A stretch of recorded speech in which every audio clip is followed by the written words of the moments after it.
So settle in, open your heart and mind, and let's dive into the transformative power of embracing neurodiversity from an IFS perspective.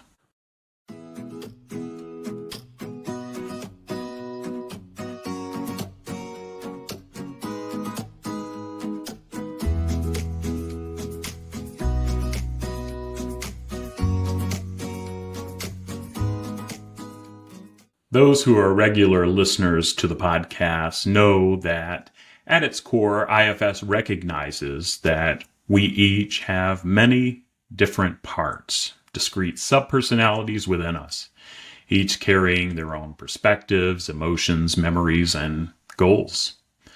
IFS views our inner world as complex, with parts expressing vulnerability or burdens from the past.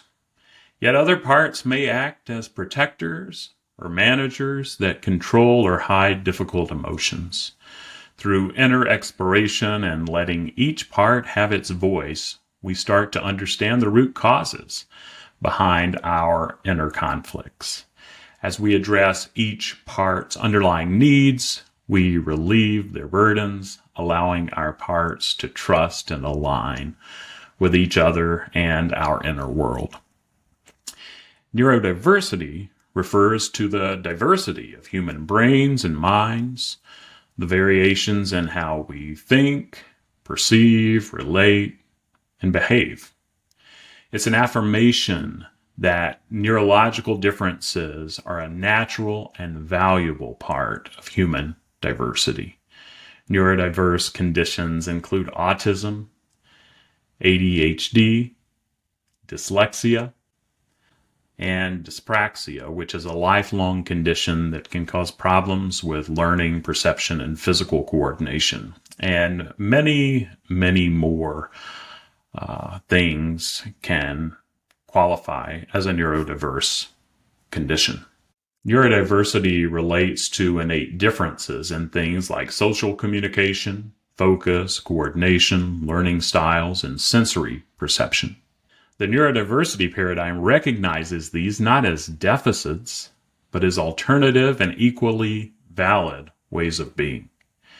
It values neurodiverse perspectives and strengths like creativity, honesty, loyalty, and outside-the-box thinking.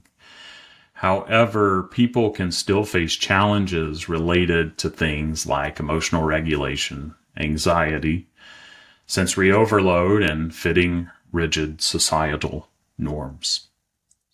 Many neurodiverse people grapple with judgment, shame, or pressure from society to mask their differences and to fit in. Using IFS, we can identify protector parts that form to keep us safe by hiding core aspects of who we are. And when we show these parts and inner critics compassion rather than fighting them, we can nurture these parts, and we can nurture those exiled parts of us that have been pushed down and felt rejected for simply being different. Likewise, hyperactive parts may carry burdens from constantly needing to monitor and regulate our behavior. IFS helps us understand these extreme adaptations. The self, or beloved self, or God image, whatever you want to call it, can then set healthy boundaries around these parts, like these hyperactive parts. For sensory sensitivities, IFS can meet protective fight-flight parts with care, allowing overwhelmed exile parts to unburden. Overall, IFS is a powerful tool to acknowledge each part's role while aligning them to greater self-knowledge, confidence, and authenticity.